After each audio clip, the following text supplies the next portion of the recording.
Ya, 30 tahun ke depan kita sudah tidak ada lagi di dunia ini. Kamu percaya tidak? Kenapa?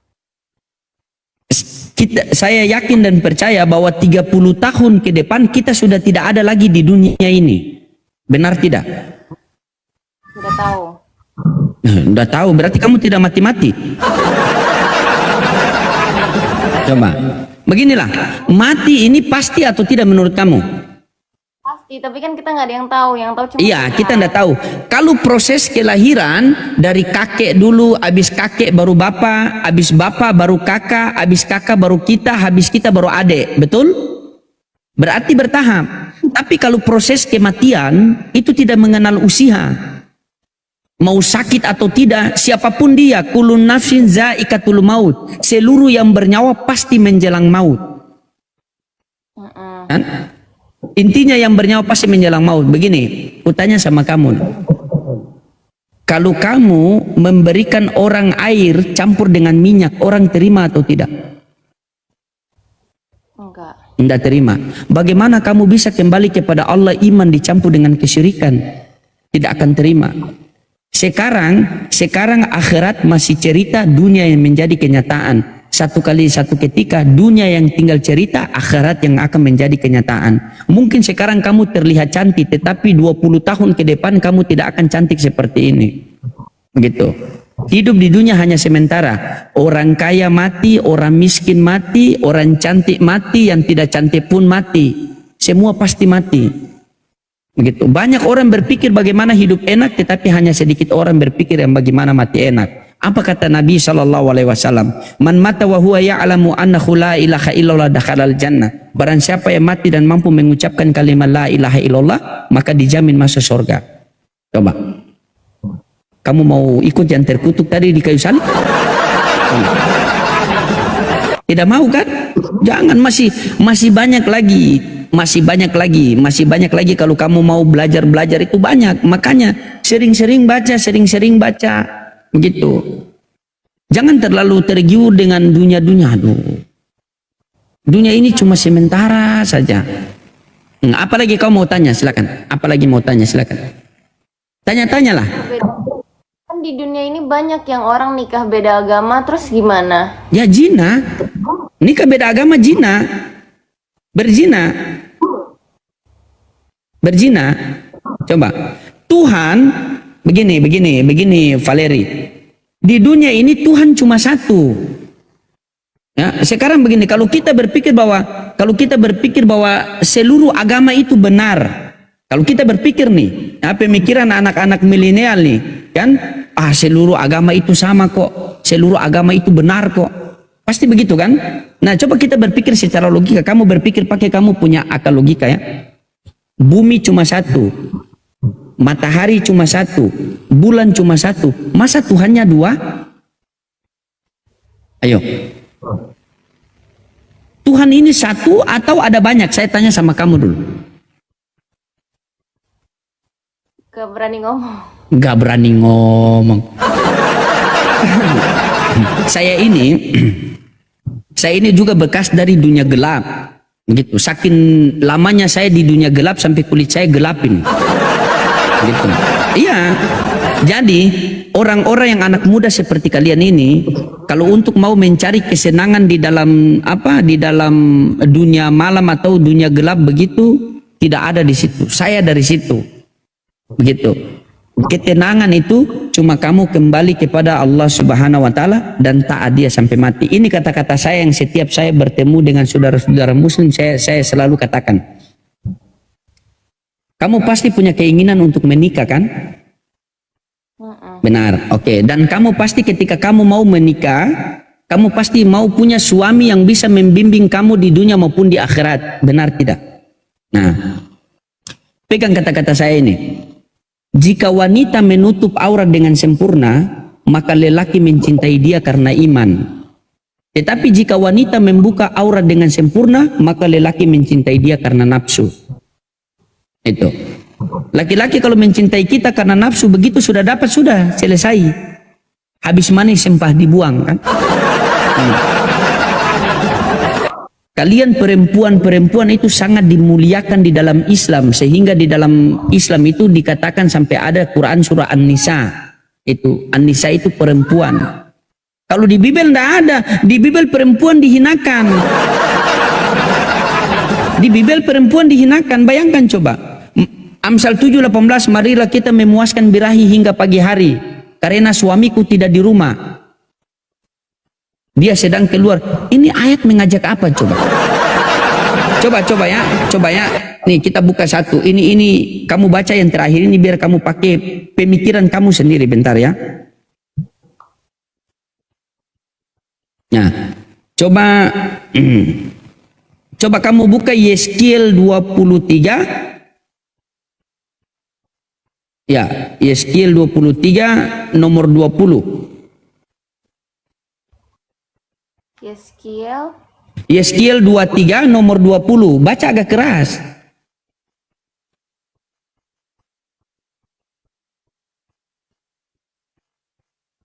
Menggambarkan kesetiaan rohani Islam. Buka yang itu, yang apa? Buka yang dia punya Bible tuh. Dia punya apa? Dia punya Bible.com. Pada kawan-kawannya bersundal yang auratnya seperti aurat keledai dan zakarnya seperti zakar kuda. Kitab suci loh. Menurut kamu, menurut pemahaman kamu, pantas tidak kitab suci tertulis seperti itu? Menurut kamu nih yang awam, pantas tidak? Pantas. Tidak pantas kan? Yang ditakuti ketika kamu punya anak dan anakmu besar dan kamu bilang, nak, harus taat kepada Tuhannya, baca-baca kitab suci, nak. Tiba-tiba dia baca Yeskiel itu.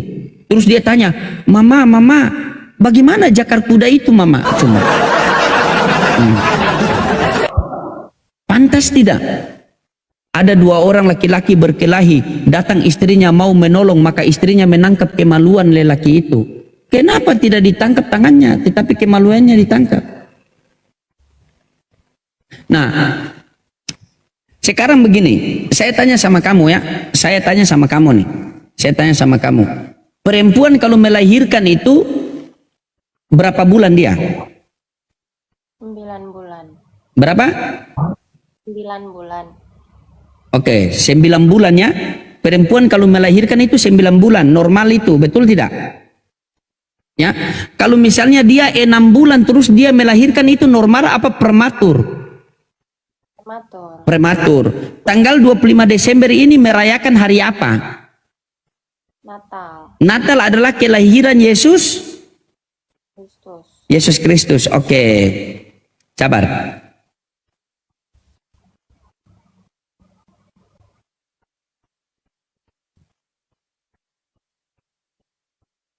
Coba kamu buka di sini. Di Lukas 1:20, Lukas 1:26. Lukas 1:26.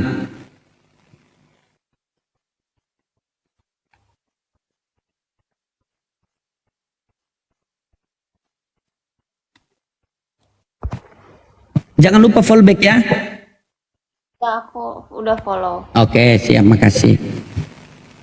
Dalam bulan yang ke-6, Allah menyuruh malaikat Gabriel pergi ke sebuah kota di Galilea bernama Nazaret kepada seorang perawan yang bertunangan dengan seorang bernama Yusuf dari keluarga Daud. Nama perawan itu Maria. Ketika malaikat itu masuk ke rumah Maria, ia berkata, "Salam, hai engkau dikaruniai Tuhan menyertai engkau." Maria terkejut mendengar perkataan itu, lalu bertanya di dalam hatinya, "Apakah arti salam itu?" Kata malaikat itu kepadanya, "Jangan takut, Maria, sebab engkau beroleh kasih karunia di hadapan Allah. Sesungguhnya engkau akan mengandung dan melahirkan seorang anak laki-laki dan hendaklah engkau menamai dia Yesus. Dia akan menjadi besar." Oke. Dia akan menjadi besar dan apa?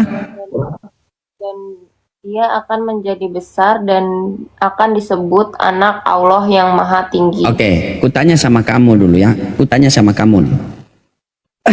Di situ malaikat Gabriel dia datang kepada Bunda Maria bulan keberapa? Bulan ke-6 malaikat Gabriel datang kepada Bunda Maria dan mengatakan, engkau akan mengandung seorang anak laki-laki dan engkau namakan dia Yesus, kan? Kan? Bulan ke-6 bulan berapa? Januari, Februari, Maret, April, Mei, Juni, Juli. Berarti bulan Juli. Kan? Bulan Juli. Coba hitung 9 bulan ke depan. Juli. Coba hitung. Berarti berapa bulan? Sampai bulan ke-9 pas perempuan melahirkan. Februari, Maret, April, Mei, Juni. Juni dong, berarti bulan ke-6. Berarti 6 bulan. Enggak kan bulan ke-6 berarti kan Juni. Juni, iya Juni. Terus sampai 9 bulan kan? Coba hitung 9 bulan. September. Hitung. Misalnya hari ini bulan Juni nih. Kan?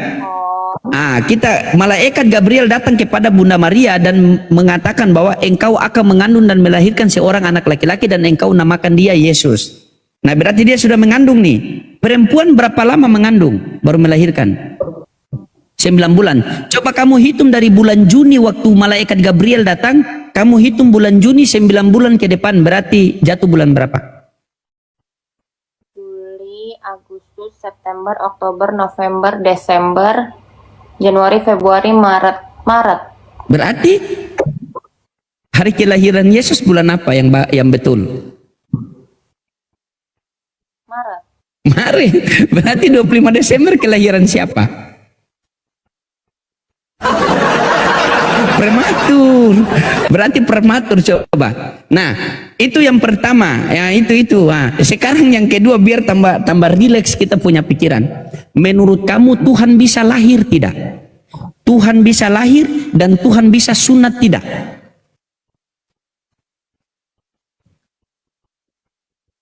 Jangan sedih lah. Nanti kalau kamu sedih, aduh. Janganlah sedih, lama-lama kalau sedih ku jadikan yang kedua lagi nih. Begini, coba mari kita buktikan. Menurut kamu Tuhan bisa lahir tidak? Enggak. Tidak. Menurut kamu Tuhan bisa sunat tidak? Enggak. Baca Lukas 2 nomor 11. Lukas 2 nomor 11.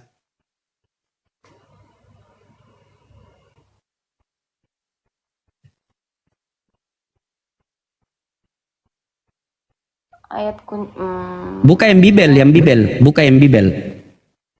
Hari ini telah lahir bagimu juru selamat, yaitu Kristus Tuhan di kota Daud. Berarti hari ini telah lahir bagimu juru selamat, Kristus siapa? Tuhan di kota Daud. Berarti Tuhan lahir.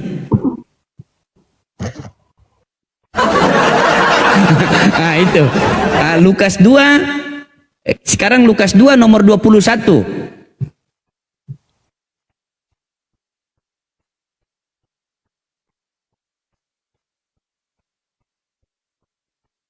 Dan ketika genap 8 hari dan ia harus disunatkan, ia diberi nama Yesus, yaitu nama yang disebut oleh malaikat sebelum ia dikandung ibunya. Nah, siapa yang berani sunat Tuhan? Ayo. Coba. Buat kamu punya pemikiran yang punya akal sehat, logis tidak agama seperti ini yang Tuhannya lahir? Masuk logika tidak? Tidak masuk kan? Hanya lo gila yang masuk, benar tidak?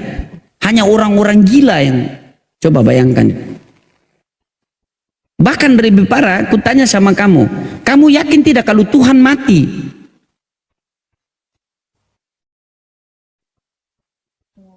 Tidak yakin. Baca 1 Korintus 11 26. Tulis itu. 1 Korintus 11 26.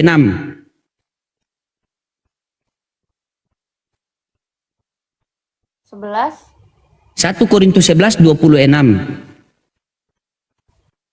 Baca yang Bibel. Sebab setiap kali kamu makan roti ini dan minum cawan ini, kamu memberitakan kematian Tuhan sampai ia datang. Berita siapa yang mati itu?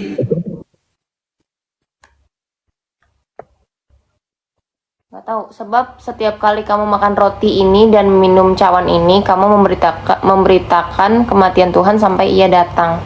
Kematian siapa? Tuhan. Apakah Tuhan mati? Kalau akal sehat? Tidak. Kalau pakai akal gila, ya iyakan saja kan? Iya, berarti selama ini Kristen gila. Berarti selama ini Kristen gila. Nah sekarang begini, kamu yakin tidak? Kalau manusia bisa membunuh Tuhan, manusia bisa bunuh Tuhan, kamu percaya tidak? Tidak percaya. Kita buka datanya ya. Kita buka datanya. Ini kita pakai data ya. Saya ini sudah 13 pendeta yang sudah syahadat. Iya, penghafal peneliti sekolah teologi Islam Kristen itu. Tepuk tangan buat Tuhan. Nih.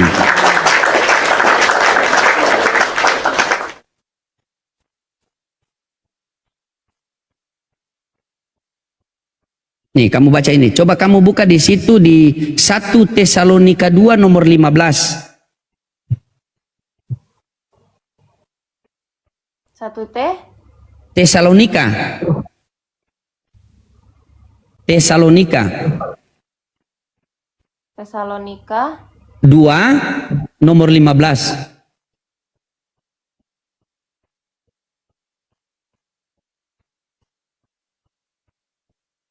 Baca.